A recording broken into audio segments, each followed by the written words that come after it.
will now be taken. Great. Thank you, Cathaoirleach. And I move that the bill now be read a second time.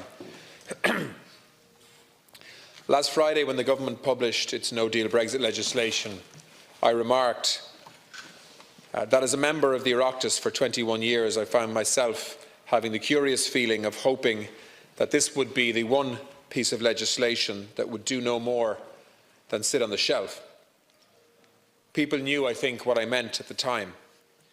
It is in part an expression of the overall sense of sadness that Ireland feels at the UK's decision to leave the European Union, but also an expression of disbelief that the British Government and Parliament would allow the UK to leave the EU in a disorderly fashion. Make no mistake, such a result would be a lose-lose-lose for the people of the United Kingdom, Ireland and the European Union. The Westminster Parliament is the only place that can prevent this from happening. Westminster needs to make up its mind, collectively, about what it wants. Today's debate at the House of Commons illustrates the fluidity of the situation and accordingly the need for us to be prepared for all eventualities. Our history with Britain is deep and complicated, but it has arrived at a position of parity, trust and close friendship, where we are co-guarantors of peace on our islands. The Irish and British live together, study together, work together, marry each other and have families together. We understand each other's sense of self and sense of humour. In politics, we agree on a lot more than we disagree on. And Brexit must not be allowed to take any of this away from the British-Irish relationship today. But somewhere along the road, the Irish and British outlook and politics relating to the European Union diverted dramatically. We joined the EU together in 1973, when critics were claiming a small nation like Ireland would be assimilated. Instead, we have flourished. As the TD representing the people of Cork, I'm proud to be Irish, but I'm also proud to be a European. I'm proud of the European Union and what it has given to our country, but also what we in turn have given to the EU.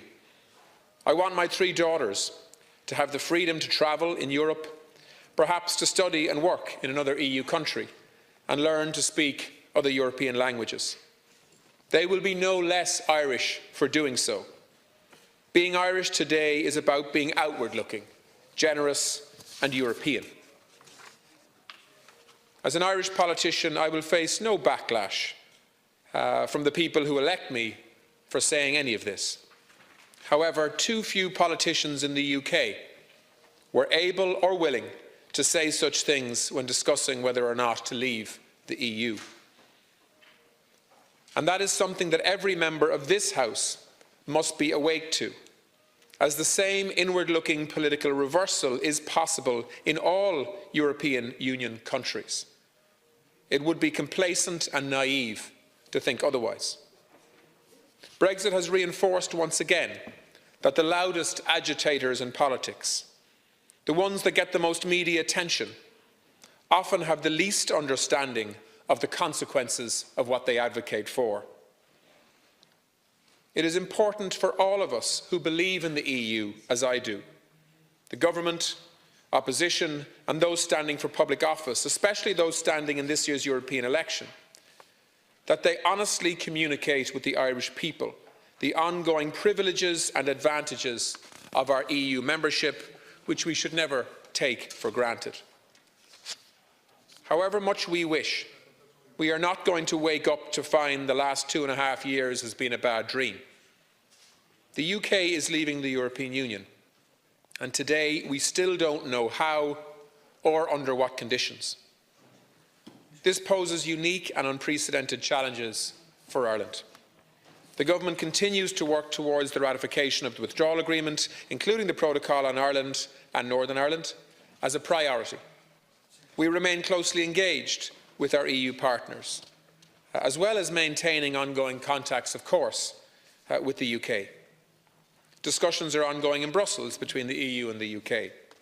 The EU has made it absolutely clear that it stands by the withdrawal agreement and it is not open for renegotiation.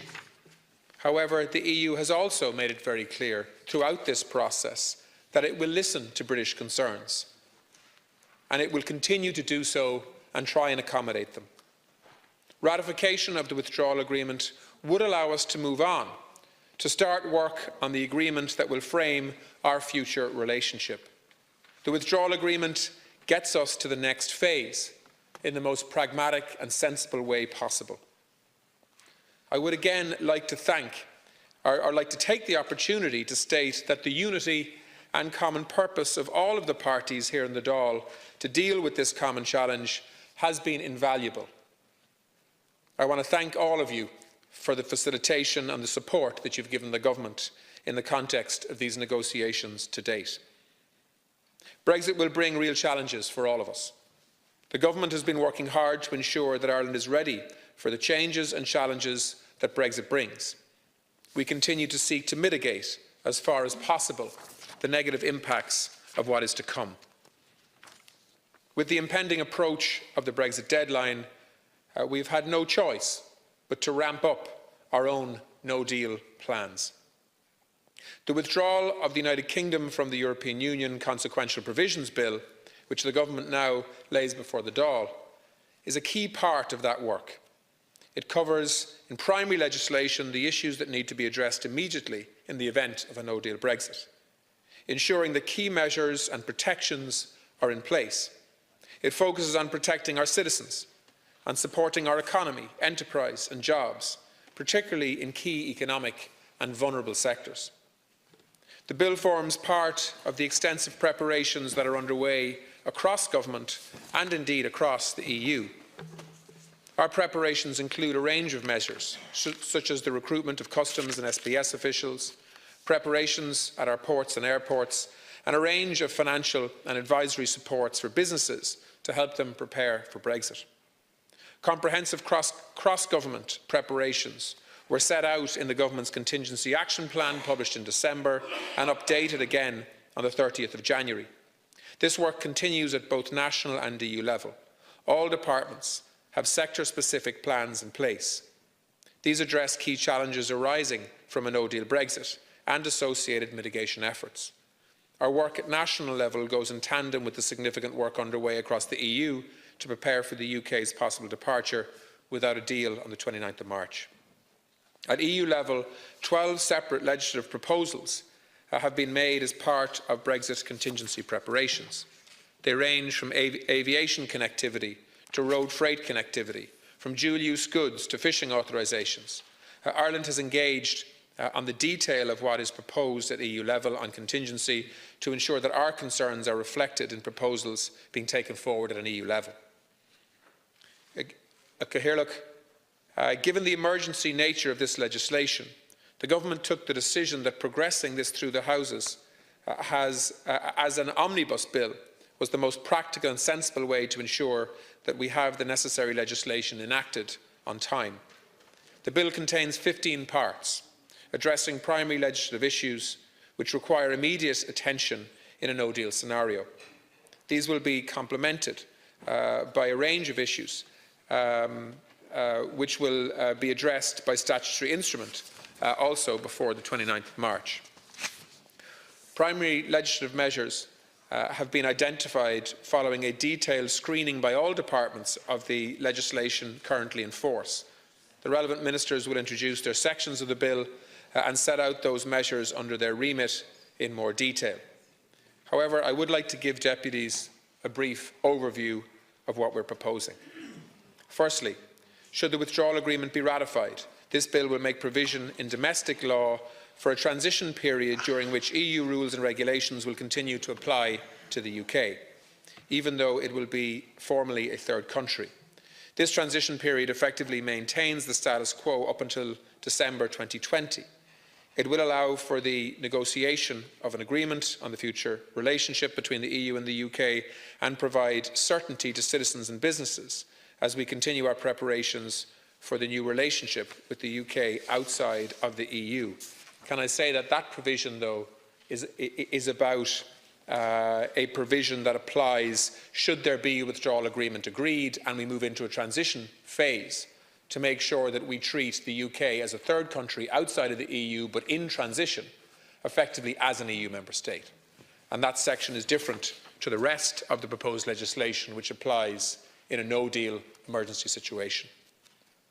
Protecting and maintaining the common travel area and the associated rights and privileges is a key part of our planning and preparations. This is vital in the context of the Good Friday Agreement and the Northern Ireland peace process, as well as for broader Ireland-EU relations. The bill therefore includes measures to underpin the Common Travel Area, or the CTA, to ensure that the associated rights and entitlements of Irish and British citizens under this long-standing arrangement will continue in all circumstances, deal or no deal. In the area of health services, the bill provides continuity for a range of existing healthcare arrangements between Ireland and the UK once the UK leaves the EU.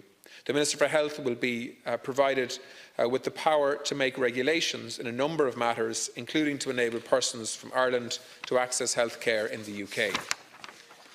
This seeks to ensure that, insofar as possible, there is minimal disruption to health services and that essential services are maintained on a cross-border, all-Ireland and Ireland-UK basis, which I think anybody living in the border counties understands only too well, and indeed people living elsewhere too. In the area of social protection, the bill provides for the continued payment of a range of benefits, including old age pensions, illness benefit and child benefit. It ensures the recognition of contributions made when working in the UK and access social insurance payments. It is important that we ensure a seamless transition and existing payments are protected and maintained. The bill also provides protections for workers whose UK-based employer may become insolvent here. In the area of higher education, the bill protects the continued mobility of students under the Common Travel Area. It would allow for SUSI grants to be paid to eligible Irish students studying in the UK, as well as to UK students in Irish higher education institutions. This provides certainty for Irish students studying or considering studying in the UK and for UK students here in Ireland. These measures protect and enhance the long-standing excellent cooperation and collaboration between higher education systems in Ireland and the UK. The Government is determined to maintain the strong cooperation with the UK in the area of law enforcement, particularly regarding Northern Ireland. The bill includes provisions to ensure that justice and security cooperation with the UK as a third country can continue. It puts in place measures to apply the 1957 European Convention on Extradition to the UK. This will ensure workable extradition arrangements are in place between ourselves and the UK. It also makes amendments to the Immigration Acts, which might otherwise expose the state to the risk that removal would be unsuccessful, or that removals would be unsuccessful and undermine existing arrangements that may be in place. From the outset, the Government has made it a priority to minimise the impact of Brexit on North-South cooperation and the all-Ireland economy. The bill addresses sectors where major challenges associated with a no-deal Brexit have been identified, including all-Ireland transport and energy. Provisions in transport will protect cross-border bus services, ensuring continued service provision for passengers and commuters on the island of Ireland. This covers compatibility with EU rules that govern services between a member state and a third country, on areas such as recognition of driver qualifications, for example. The bill enables the energy regulator to address possible issues arising from a no-deal Brexit, to maintain the operation of the single electricity market, which is so important to Northern Ireland in particular.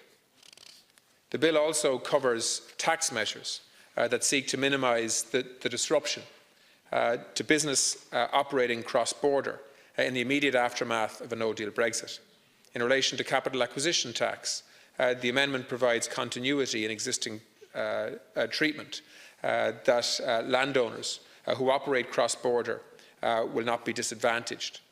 On corporation tax, the amendment maintains the status quo for tax treatment of certain transactions or corporate group structures. The Government and the Commission has paid particular attention to the impact of Brexit on Irish business in its contingency planning.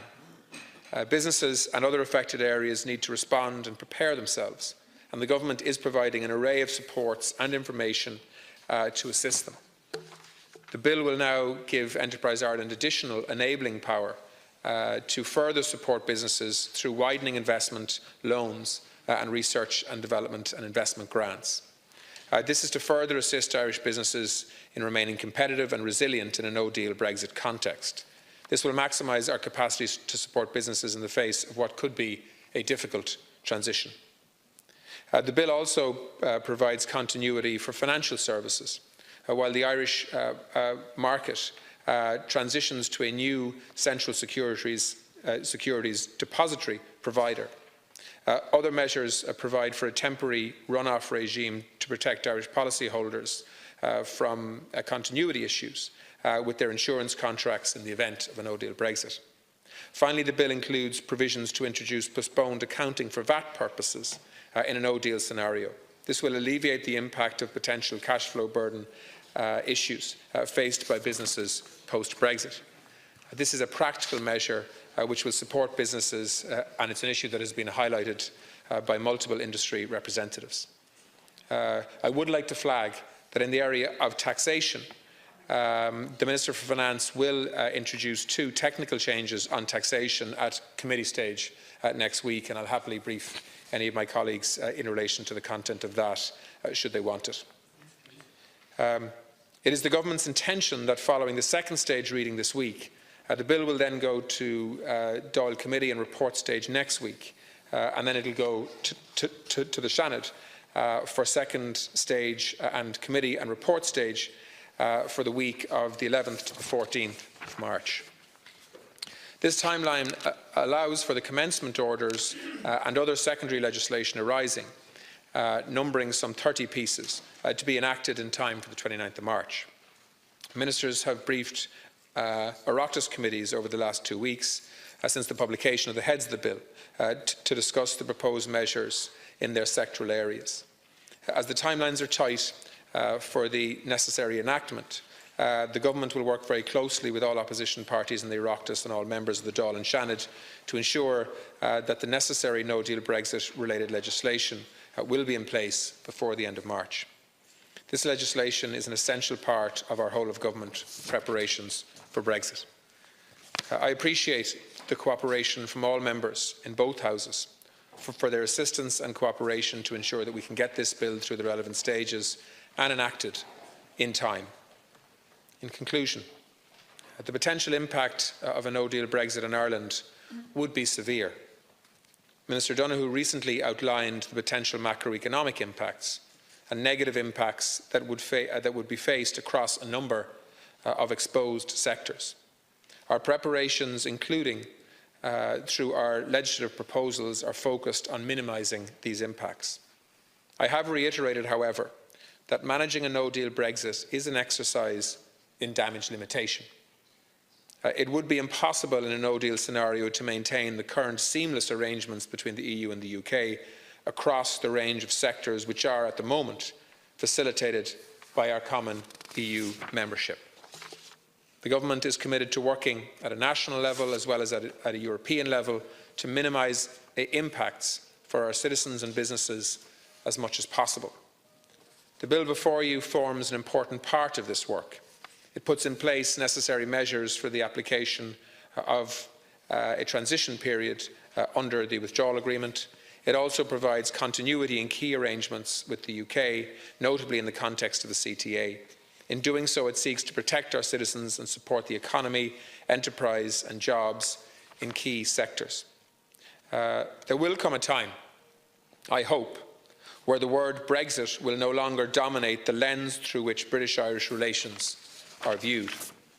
This Government is determined to ensure that Britain and Ireland build new structures and build and maintain our strong and special relationship.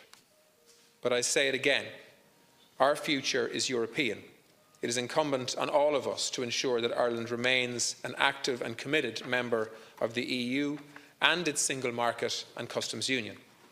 There is no greater demonstration of the benefits of EU membership to a country like Ireland than the unity and solidarity shown by our EU partners in the face of the potential exposure of this country to the UK's withdrawal from the European Union. I look forward to colleagues' comments. Thank you, Taoiseach.